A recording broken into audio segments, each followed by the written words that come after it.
vão falar de fofocas, de bastidores, de acontecimentos inusitados e caóticos lá de Paris. No último Rivotril, gente, a gente cobriu ali por cima a abertura dos jogos, porque ainda estava acontecendo, a gente estava vendo, entendendo, mas agora, uma semana depois, a gente já viu bastante repercussão, então vamos começar por aquela história de reprodução da Santa Ceia. Tenso, né, gente? Que rolou? Muito se falou sobre essa releitura da Santa Ceia do Leonardo da Vinci. Como os personagens foram representados por drag queens, a galera começou a acusar a encenação como uma blasfêmia, que nada mais é que o ato de insultar o sagrado.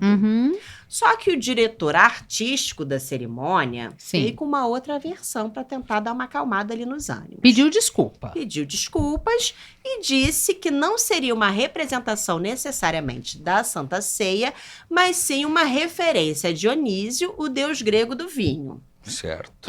Seria a representação de um outro quadro. Outro quadro. A Festa dos Deuses poderia ser. Que menos aí, famoso, e aí então, aquele cara de azul que a Duda falou, mãe, ele tá pelado. Que sai da bandeja lá, ele seria o deus Dionísio. Porque na Santa Ceia não tem ninguém de azul pelado. Não. Muito bem vestidos, inclusive. Isso. Mas essa informação da representação ser uma referência ao Dionísio, deus grego do vinho, não foi suficiente para que a telecom americana C-Spire mantivesse seu patrocínio nos jogos e eles decidiram retirar sua publicidade das Olimpíadas. Olha! Então, se alguém da C-Spire estiver assistindo e quiser investir esse dinheiro que não está sendo mais investido nas Olimpíadas no Rivonews, fica à vontade. Nós estamos Ou aqui outra abertos telecom também. A telecom quiser patrocinar a gente está aberto. Eu acho que tem várias questões várias camadas sobre essa polêmica da abertura. Se não era a Santa Ceia, se a ideia não era fazer uma sátira da Santa Ceia, foi muito mal sucedida. Porque a imagem clássica que a gente tem na mente. Não, e é isso, né? Em comunicação importa muito menos a sua intenção e muito mais o resultado daquilo que você tenta mostrar. Então, primeira coisa é essa. Eu, particularmente, achei de extremo mau gosto, achei que não tem relação nenhuma com o objetivo central dos Jogos Olímpicos, que é promover os esportes como meio de união entre as nações. Eu acho que é uma coisa que divide muito mais do que agrega.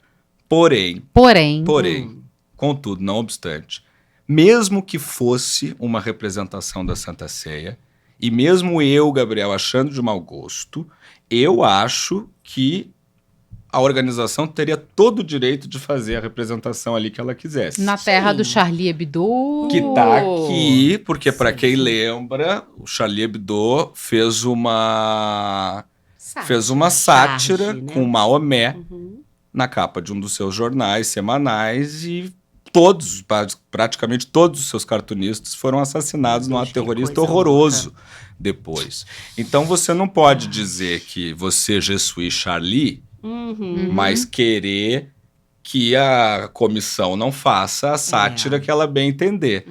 Para além disso, para além dessa questão da liberdade de expressão, essa capa aqui, ó, abre pra gente, só para quem não sabe, essa capa é da edição de uma semana depois do atentado, que eles voltam a representar, aí não Maomé, mas um homem de fé islâmica, com o encarte, com o bordão que se tornou, né, da liberdade de expressão, Je suis Charlie. Então, assim, não, e tem uma outra de coisa. extremo mau gosto, mas parem de chiar também. Não, e tem uma outra coisa. A organização não permitiu nenhuma demonstração de fé dos atletas. Aí vem o BO, porque aí é contraditório. Quer dizer, a organização... A Raíssa teve que fazer em linguagem dos sinais o agradecimento. E tá correndo risco. E tá correndo risco, de punição. Né? Então, tem menina, isso, gente? Tem que isso. Coisa. Teve o surfista brasileiro que colocou o Cristo Redentor na prancha e teve que tirar. É verdade. Mesmo dizendo que muito mais do que um símbolo religioso, era um símbolo do Brasil. É verdade. Então, assim, enquanto tá todo mundo proibido de fazer manifestação política e religiosa, menos a delegação da Palestina, essa eles abriram mão de controlar, ela pode tudo. Enquanto as pessoas estão proibidas, a comissão de abertura faz uma sátira que soou como religiosa. Não, e assim, na abertura a gente tem aquela moça no meio, a DJ, e ela tá assim. Até onde eu sei, isso aqui é representação de Cristo, não é? Com o coração no meio do Sagrado peito. Coração de Sagrado Jesus. Coração de Jesus. Então, assim, se não que em francês é Sacré-Cœur. Sacré-Cœur. Exatamente. Mas vamos, tocando aí o barco. Tocando um barco. Então, outra coisa que rolou na abertura dos jogos foi uma pequena confusão de nomes. Um erro ali, bem leve. Um pequeno erro. Ocorreu. Provavelmente o estagiário jogou no Google assim, ó, nome oficial da Coreia. Aí ele copiou a primeira coisa que apareceu, passou pro locutor oficial, parece o lugar que a gente trabalhava, sem ter o mínimo conhecimento geográfico.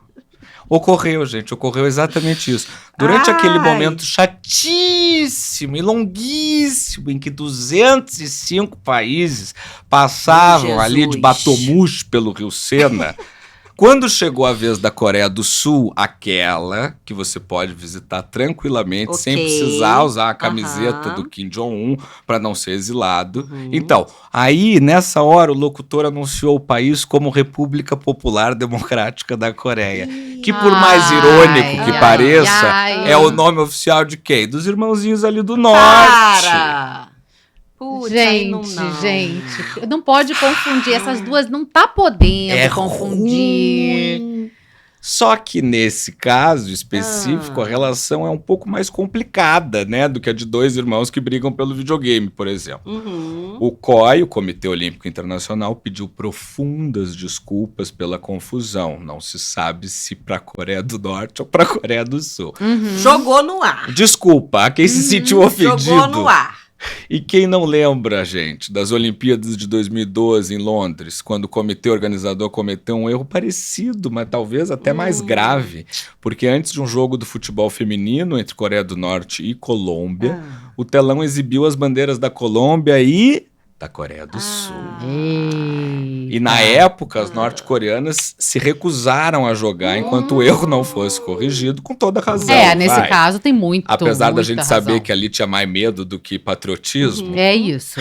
Elas recusaram e aí a partida atrasou mais de 1 hora, porque quem tava no controle das artes não era o Rafa, nosso maravilhoso, que põe tudo na hora aqui nesse programa. Exatamente. Nem o nosso Fabíssimo, que menos não ainda. As artes, né? Por favor. Bom, gente, e lá na abertura da Olimpíada a gente teve também o quê? Nosso grande Ministério do Esporte. Caramba, hein? Ele não foi, né? O ministro do Esporte para abertura foi a nossa grande presidenta Janja, mas, quer dizer, primeira-dama, mas o Ministério do Esporte fez um tweet muito curioso. Pois é, alguém lá, a gente não sabe quem foi. Eu acho sacanagem botar sempre na conta do estagiário, né? Mas assim, alguém lá achou de bom tom, achou bacaninha, achou maneiro colocar um memezinho de um macaco. Um macaco dirigindo um barco. Sabe o macaco que é usado tanto para bater no Vini Júnior? Sim. Que é usado amplamente para discriminar estrangeiros, especialmente brasileiros, no futebol, muito. Pois é, o macaquinho estava dirigindo o barco que levaria a delegação brasileira. Muito apropriado. Eu já vou comentar a respeito, mas claro que com a repercussão instantânea, o post foi deletado. Veio o famoso pedido de desculpas, claro, mas ainda bem que esse erro veio no governo do amor. Nossa. Porque se fosse no governo do Bolsonaro, tinha dado até Tribunal de Haia. O governo da licitação da Secom, das redes sociais. Não, gente. Tá bom. Quem estava no controle desse Twitter? Olha, o login tava na mão de quem? Gente, porque assim, ó, que ninguém lembra quem é ministro dos esportes no Brasil, tudo fato. Faz Mas assim, pelo amor de Deus, amigão. Sabe o que ele achou fofinho o macaco? Mas é de uma burrice. Cara, eu juro que acho que foi burrice. É possível, mas é de uma estupidez. Essa pessoa não vive que macaquinho fofinho dirigindo um barco. Vou botar ele dizendo, estou aguardando para levar a nossa seleção. Gente, juro. Nossa seleção não, a nossa comissão. Delegação, isso aí mesmo, eu fiquei nervosa. Porque eu não tô querendo defender ninguém, mas é óbvio que foi um surto de ignorância, assim, absoluta, de burrice, de sei lá o quê. Tá.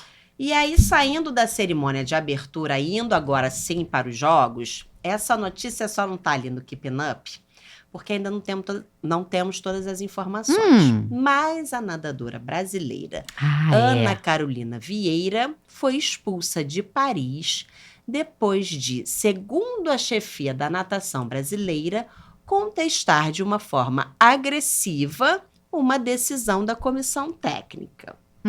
Ela já tinha deixado a Vila Olímpica sem autorização para passear com o também nadador Gabriel Santos, que também foi punido, mas não foi expulso. Por isso, a versão oficial é de que a expulsão aconteceu por causa desse tal enfrentamento contra uma decisão técnica na preparação para uma prova. Eita! Lembrando que a relação dela com a Confederação de Natação já não é das melhores, porque a Ana Carolina, assim que expulsa, disse que uma vez denunciou um caso de assédio dentro da seleção e a investigação nunca foi concluída. A atleta já está no Brasil e se pronunciou hoje nos stories, dizendo que lamenta tudo o que ocorreu, que tudo vai ser resolvido no momento certo e que já voltou a treinar para as próximas competições. Tem mais 4 anos, né? Vamos aguardar a fofoca completa para incluir aí sim no nosso Pois é, que ela falou que vai contar tudo. Keeping Up. E por falar em nadar, mas aí não numa piscininha limpinha como a do centro de natação. De cloro, coisa boa. E sim num grande esgotão a céu aberto. Quem sofreu foram os atletas do triatlo. Que, para quem não sabe, é aquela prova que envolve nadar, pedalar e correr. E só de falar, eu já fiquei cansado. Exatamente. Depois da prova ser adiada algumas vezes por causa da qualidade da água do Rio Sena, ela foi, enfim, realizada na quarta-feira e muitos atletas reclamaram das condições do rio. Alguns até relataram que passaram mal após sair do maravilhoso Rio Sena. Quem não reclamou, curiosamente, foram os medalhistas, uma delas francesa, inclusive. Mas tem que tomar uma antitetânica, né? Mas tem a chance de virar duatlo? Será? Não, né? Mas é que a francesa já estava acostumada com o cheiro do Sena. Pode e não vai.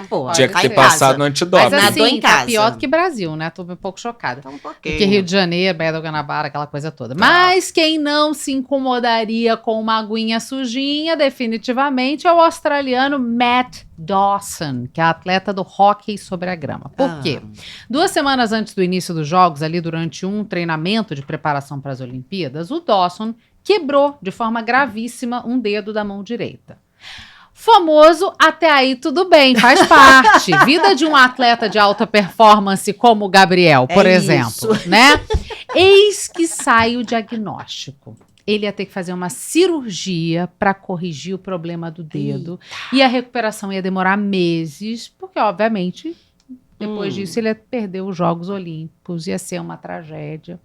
Aí, o que já estava até aí tudo bem, não ficou tudo bem, né? E todo atleta sonha com esse momento, né? É a consagração máxima de todo o trabalho, de toda uma carreira, você chegar na disputa olímpica, era a Olimpíada dele em Paris, então o que Dawson pensou? O que ele resolveu?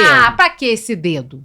Aí ele arrancou fora o dedo. Gente, eu não me conformo. Sim, ele arrancou a ponta do dedo dele. A última falange do dedo. Por um lado, por um pequeno lado, eu admiro... Que seria qual? Eu admiro a determinação, coragem, a perseverança, sabe? A raça, por um lado, mas é um delírio. É quando você realmente doa corpo, sangue e alma. Deu sangue mesmo, né, gente? A Austrália segue viva aí na competição de hóquei sobre a grama, no masculino, com a participação do Dawson. Eu realmente dou a falange dele à palmatória. Caraca, eu não sei não, hein? Tomara que ganhe uma medalha. Ai, pelo menos. Agora eu tô torcendo por esse rapaz. Questão de honra, né? Questão de honra. Nem sei se tem muito brasileiro envolvido no esporte, mas... Mas dane-se, agora vamos minha focar torcida em Dawson. é meu irmão de machucado aqui, ó. Mas realmente a recuperação é um saco. Já pensei em arrancar, também. mas calma, o dedo do meio eu uso muito. É verdade, calma. Gabriel. Pra digitar. Não, digitar. Eu tava mostrando que eu uso. Não, ele usa muito pra digitar. Tô dando esse jogar videogame. Exatamente. Ó, pra vocês saberem, o Vidal tá aqui me contando, eles jogaram 3 jogos e perderam 1. Ah, não. Ai, ganharam 3 e perderam 1. Menos mal. Gente, ajuda a Dawson, gente. Ajuda a Dawson. Pela medalha. Eu não vou falar em voz alta, mas quem quiser se divertir muito em relação a esse tema do dedo, leia o comentário do professor Denis Xavier aqui embaixo. Então, melhor, eu vou seguir meu baile aqui pra gente finalizar esse nosso primeiro momento olímpico aqui no programa. Vocês estão lembrados das críticas ao uniforme da delegação brasileira? Acho que é impossível esquecer, né? Aquela coisa horrorosa.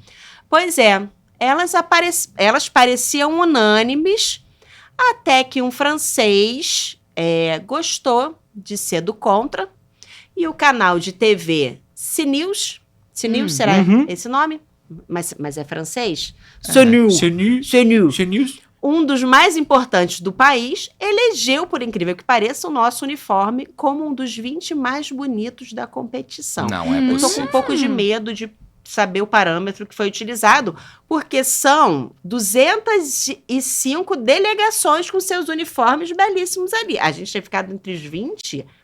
As outras pessoas vieram o quê? Peladas? Não, porque seria melhor. Não, porque não veio aquele rapaz. O da Tongo. Tongo ou Toga? Tonga. Na Tonga da Mironga do Cabulês. Daqui a pouco alguém nos corrige aqui. Besuntado de óleo. Besuntado de Tonga. Abre aspas para a explicação que foi dada. Temos até uma explicação. O Brasil é um dos principais produtores mundiais de roupas jeans. Opa! Assim, ao homenagear sua indústria, oferece um aceno para sua fauna e flora. Gente. Ele adiciona uma aparência mais sustentável, usando tecidos reciclados, fecha aspas. Tá. Continua horroroso, mas agora sustentável. O critério não era bonito? Cadê? Eu prefiro eram os 20 mais bonitos da competição. Se usa jeans, se não usa jeans, dane-se.